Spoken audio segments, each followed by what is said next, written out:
தண்டனை அறிவிப்பதாக நீதிபதிகள் அறிவித்திருந்தார்கள். இன்று காலை வழக்கு ஆரம்பித்தவுடன் எதிரிகள் அனைவரும் ஆஜர்படுத்தப்பட்டனர். அந்த எதிரிகளிடம் ஒவ்வொருவரிடமாக அவருடைய குடும்ப சூழ்நிலை குறித்தும் அவருடைய வருமானம் குறித்தும் அவர்களுக்கு இதற்கு முன்னால் இருந்த ப்ரீவியஸ் வழக்குகளை குறித்தும் நீதிபதி அவர்கள் கேட்டிருந்தார்கள்.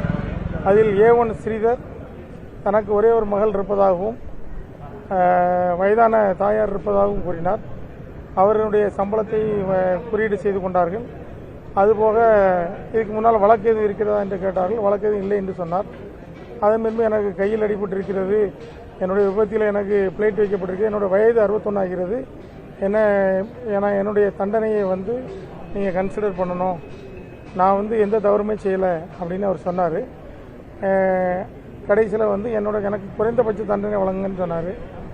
அவர் அதை தொடர்ந்து A2 எனக்கு ரொம்ப கஷ்டமான குடும்பம், நான் வாடகை வீட்டில் இருக்கிறேன், எனக்கு 2 பெண் குழந்தைகள் இருக்காங்க, என்னையும் கன்சிடர் பண்ணணும், நான் குழந்தைகள் எல்லாம் பிரிஞ்சு ஜெயிலில் இருக்கேன், எனக்கு குறைந்தபட்ச தண்டனை கொடுங்க அப்படின்னு சொல்லி கேட்டார். உடல் நலத்தில் எனக்கு பேக் பெயின் இருக்குது அப்படின்னு சொன்னார். அதே மாதிரி A3 எனக்கு ஏற்கனவே ஹார்ட் ப்ராப்ளம் இருக்குது, நான் சிறையில் இருக்கும்போது நான் ஹார்ட் ப்ராப்ளத்துக்காக ராஜாஜி மருத்துவமனையில் அனுமதிக்கப்பட்டிருந்தேன், எனக்கும் மனைவி குழந்தைகள் இருக்காங்க, என்னுடைய உடல் நலத்தை கருதி எனக்கு குறைந்தபட்ச தண்டனை வழங்கினாங்க.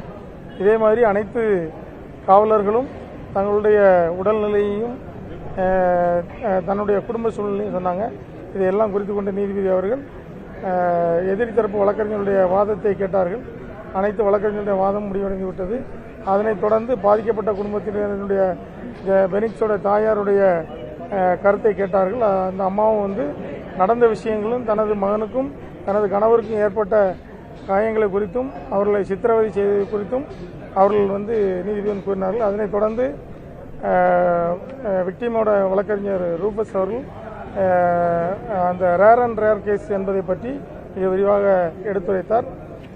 சிபிஐனுடைய வழக்கறிஞர் உச்சநீதிமன்ற தீர்ப்புகள் 5 தீர்ப்புகளை மேற்கோள் காட்டி நீதிபதிகளிடம் இது ஒரு ரேர் கேஸ், இதில் உச்சநீதிமன்றம் தூக்கு தண்டனை விதிக்க வேண்டும் என்று வலியுறுத்தியுள்ளதாகவும் இதுபோன்ற கஸ்டடியல் டார்ச்சர் வழக்குகளில் கருணை காட்ட வேண்டிய அவசியம் இல்லை என்று கூறியிருப்பதாகவும் சிபிஐனுடைய அரசு வழக்கறிஞர் மிக சிறப்பான தனது வாதங்களை எடுத்து வைத்தார்கள். இன்று அனைவருடைய வாதங்களும் முடிவடைந்த நிலையில் மீண்டும் திங்கட்கிழமைக்காக தண்டனை விவரம் அறிக்கையிடும் என்று நீதிபதி வழக்கை ஒத்தி வைத்துள்ளார்.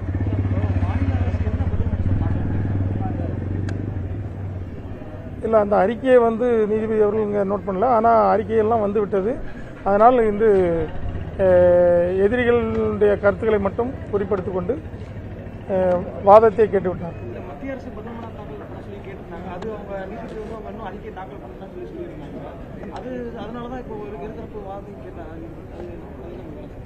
இல்லை, வழக்கமாக இன்னைக்கு டெத் சென்டென்ஸ் கொடுக்கணுமா இல்லை லைஃப் கொடுக்கணுமா அதுக்கான ஆர்குமெண்ட்ஸ் தான்.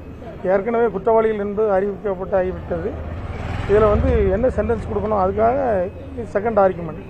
அது எதிரிகள் தரப்பு வழக்கறிஞர்கள் அவங்களுடைய வாதத்தை இதுக்கு டெத் சென்டென்ஸ் கொடுக்க வேண்டாங்கிறது தான் சொன்னாங்களே தவிர தண்டனை கொடுக்கக்கூடாதுங்கிறத சொல்ல.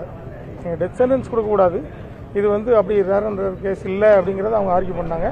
ஆனால் சிபிஐ தரப்பு வழக்கறிஞர் இது ரேர் கேஸ் தான், இது பொதுமக்களை ரொம்ப பாதிச்சுட்டு, ஏன்னா மக்களை காக்க வேண்டிய காவல்துறையே கொலையை செய்திருக்கு. எனவே மக்கள் ரொம்ப ஷாக்காக இருக்கிறாங்க. அதனால் இதை ரேர் கேஸாக தான் கன்சிடர் பண்ணணும். இதுக்கு உச்சபட்ச தண்டனையான தூக்கு தண்டனை கொடுக்கணும், அப்படி இல்லைன்னா வாழ்நாள் முழுவதும் சிறையில் இருக்கணும், அப்படி ஒரு தண்டனை கொடுக்கணும். 2 ஆப்ஷனை சொன்னாங்க. அவங்களுடைய வாதம் தான். இது இந்த லத்திங்கிறது ஒரு கொடுமையான ஆயுதம் இல்லை, அது காவல் நிலையத்தில் எப்போவுமே இருக்கக்கூடியது தான்.